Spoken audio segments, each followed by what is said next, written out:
ব্যাংকে আপনার টাকা আছে? তাহলে এই ভিডিওতে আপনার জন্য ভয়ের খবর আছে। ভারতে 12টি সরকারি এবং 21টি প্রাইভেট ব্যাংক আর কয়েকটি আঞ্চলিক ব্যাংক, আর বাংলাদেশে এখন 63টা শিডিউলড ব্যাংক। এত ব্যাংক খুব কম দেশেই আছে, তাও আপনার টাকা নিরাপদ না। কেন? কারণ এই দেশে ব্যাংকের মালিক ব্যাংকার না, মালিক হলো গার্মেন্টস ব্যবসায়ী, সিমেন্ট ব্যবসায়ী, পাওয়ার প্ল্যান্টের মালিক।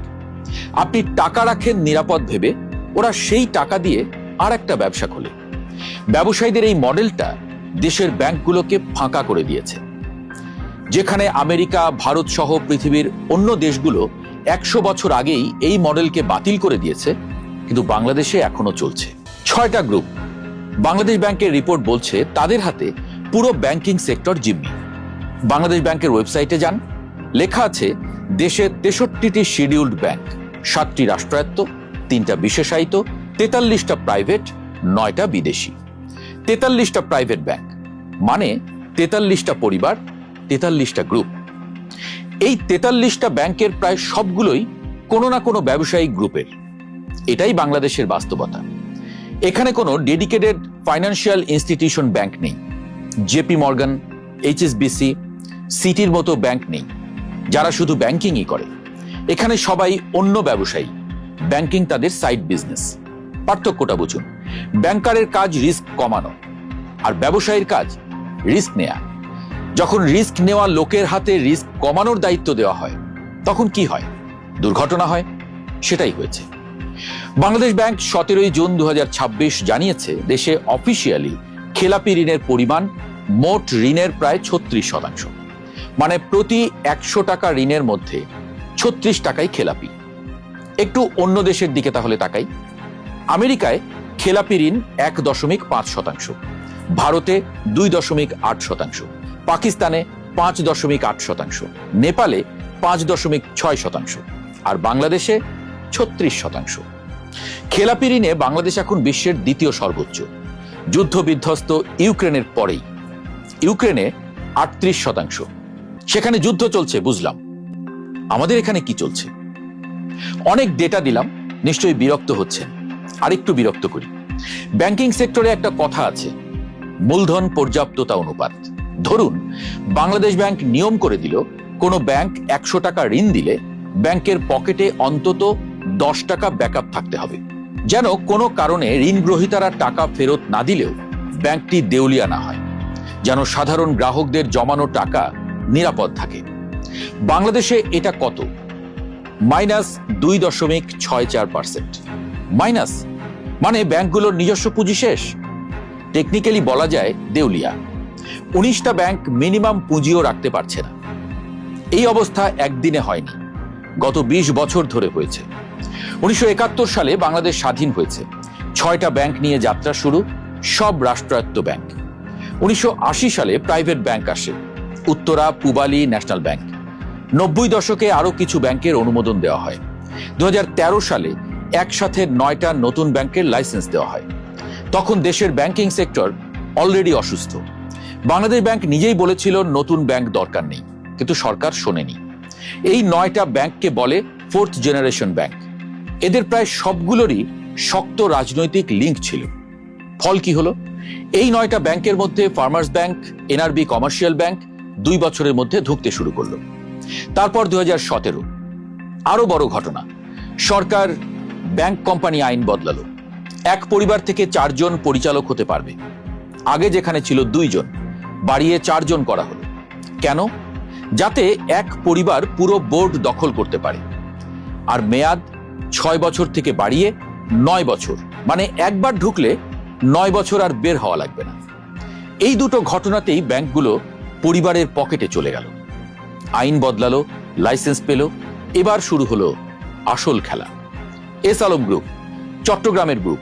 অভিযোগ আছে এই প্রতিষ্ঠানটি 2017 সালে ইসলামী ব্যাংকের দখল নিয়েছে।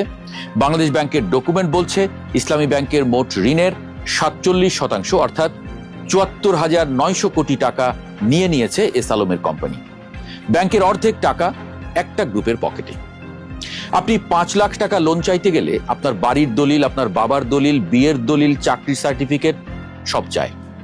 আর ওরা কাগুজে কোম্পানি দিয়ে হাজার হাজার কোটি টাকা বের করে নিয়েছে। এটা শুধু ইসলামী ব্যাংক না, সব ব্যাংকেরই একই চিত্র।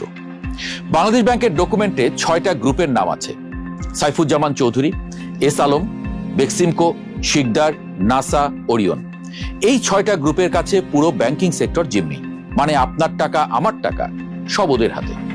অর্থনীতিতে একটা টার্ম আছে, রিলেটেড পার্টি লেন্ডিং। সহজ ভাষায় নিজের ব্যাংক থেকে নিজের কোম্পানিকে ঋণ দেওয়া। এটা কেন খারাপ? 3টা কারণ। প্রথমত, ক্রেডিট ইভ্যালুয়েশন হয় না। আপনি নিজের কোম্পানিকে ঋণ দিতে গিয়ে কি বলবেন কোম্পানি লস করবে? না। দ্বিতীয়ত, মনিটরিং হয় না। অন্য কেউ ঋণ নিলে ব্যাংক প্রতি মাসে খবর নেয়, নিজের কোম্পানি হলে নেয় না। আর তৃতীয়ত, রিকভারি হয় না। খেলাপি হলে ব্যাংক মামলা করে, নিজের কোম্পানির বিরুদ্ধে নিজে মামলা করবেন। ফলাফল, খেলাপি ঋণ বাড়ে, পুঁজি শেষ হয়, ব্যাংক দেউলিয়া। এই কারণে ব্যবসায়ীদের ব্যাংকের মালিকানা দিতে হয় না। সারা পৃথিবীতে সবখানে এই নিয়ম।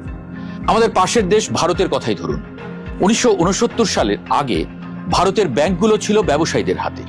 টাটা, বিড়লা সবাই ব্যাংকের মালিক, মানে ব্যবসায়ীরা ব্যাংকের টাকা নিজেদের বড় শিল্পে ঢালতো। ছোট শিল্প কারখানা বা কৃষক টাকা পেত না।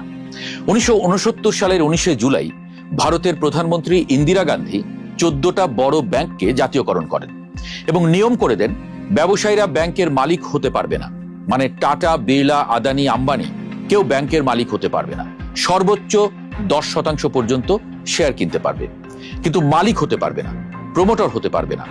কারণ ভারত জানে ব্যবসায়ী যদি ব্যাংকের মালিক হয় সে নিজের ব্যবসাকেই ঋণ দেবে, আর সেটাই হয়েছে বাংলাদেশে। আমেরিকায় এই নিয়ম হয় 1933 সালে। 1929 সাল আমেরিকায় শেয়ার মার্কেট ক্র্যাশ, মহামন্দা। কারণ কি? ব্যাংকগুলো মানুষের আমানতের টাকা নিয়ে শেয়ার মার্কেটে জুয়া খেলত।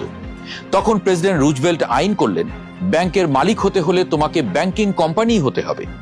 গাড়ি কোম্পানি, তেল কোম্পানি ব্যাংক বানাতে পারবে না। তাই আজ আমেরিকায় মাইক্রোসফট বা গুগল বা ওয়ালমার্ট ব্যাংক খুলতে পারে না।